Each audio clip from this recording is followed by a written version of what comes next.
Ano yung meaning ng padala sa'yo, Ted? Para sa'yo, ano yung pagpapadala sa Pilipinas? Or ano yung padala para sa'yo? Ano,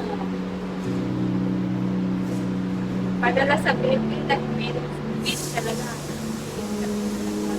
Siyempre, ako lang kasi sikit natin, wala akong asawa. Single mother, another. Ako lang talaga yung natin sa kanila. Wala kang padala, wala rin sila. Wala rin silang, ano, Wala silang, wala silang budget, walang pang-aaral, walang pagkain, wala. hindi pala sila nagtatrabaho doon sa Pilipinas. Hindi ko pinatatrabaho kasi kung magkano. Ah. So, lahat talaga ikaw nagsusuporta. So, lahat ng sahod mo dito padala lahat sa Pilipinas.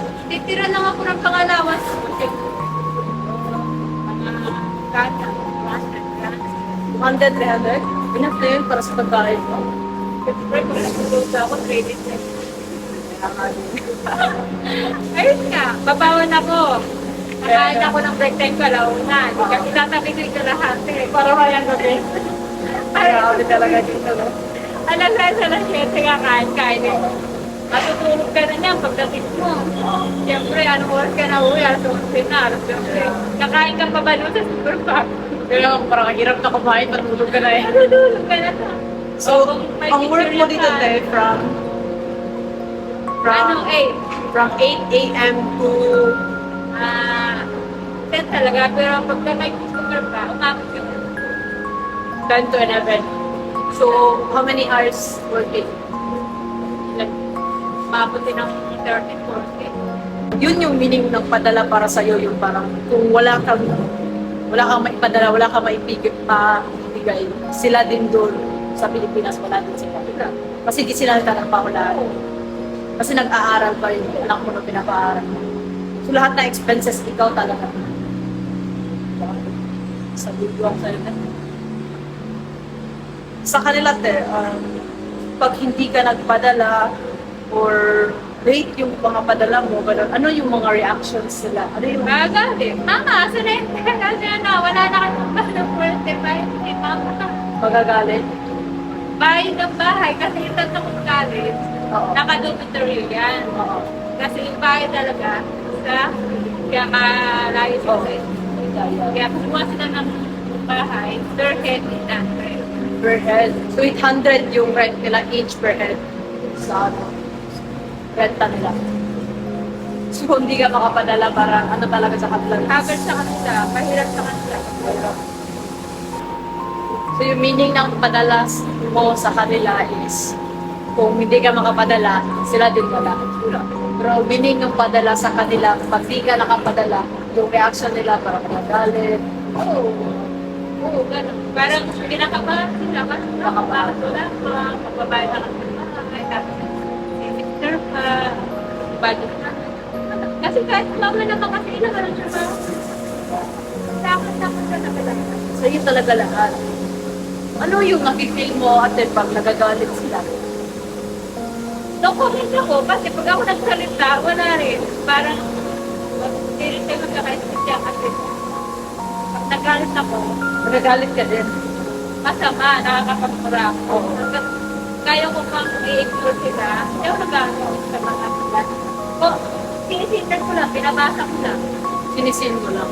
Hindi ko sila sinakausap. Ano wala naman ang kahit. Wala ka talaga magawa. Ano ba yung dahilan ba maliit yung palan? At hindi ka sinagawa o late na talaga yung sagot?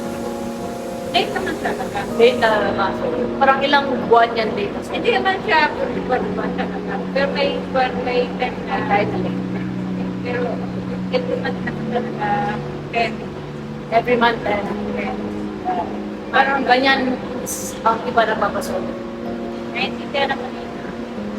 Mahirap. Sabi ko nga bata pa ako, ang magulang ko sa priority ko makakabalik. Ako pa kasi breadwinner sa akin. Ano tayo? Ano tayo? Ako yung breadwinner sa akin. Ako yung nagtatrabaho na Ikaw yung breadwinner sa inyo. Kaya lang naman ako nakapag-asawa. Siguro kasi tawag ng panahon, limit ng panahon na mga kasabayan dati na mga bata pa na hindi ko Kaya Sa sama mga pera, natapos na yung mga saan. Kaya pala ako na yung bill. Kaya hindi mo sumama ka na lang. Balik ka na lang. Tapos wala pa rin ko. So para yung pag-asawa mo, peer pressure. Nadagdagan lang yung problema ko. Hindi pa ako tapos sa magulang ko. Pati may mga anak ko, parang pagkatapos nila sa mga anak ko. Breadwinner ka sa pamilya mo naman. Dahil na-pressure ka, nag-asawa ka. Kaanak. Tapos, kailangan sabi ko sa mga kapatid ko sa magulang ko. Wala na akong may bibigay kasi sabay-sabay na sila kailangan. Wala ka nang bibigay sa pamilya mo kasi kailangan ka ng panganak mo. Kailangan na nila. Pwede. Dami yung sis. Hindi ko ma-imagine yung experience ko sa life. Siyempre, ikaw ba? Oh my God. Ako nga nagtataka ako, nakalima ako, hindi ko manalagaan. Wow.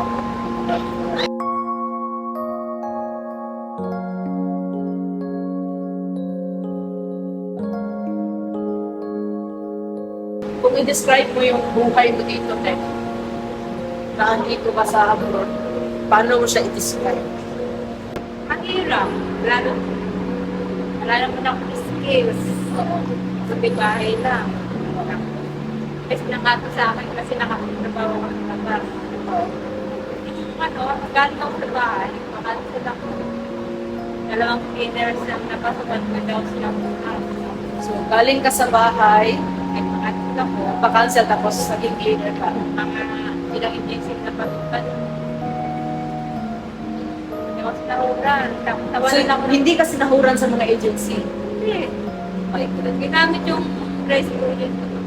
Yung visa mo din na grace period after cancellation. Ang dami talagang company dito na gumagamit lang ng visa, di ba? Marami. Ang gagamit talaga. Kapwa mo pa kababayan. Kababayan yun? Pilipino yun? Oo, yun ang kababayan. Kasi sarap kasi. Kasi kapwa mo kayo magano. Ano tayo, kapwa? Kapwa mo pang manuloko sa'yo.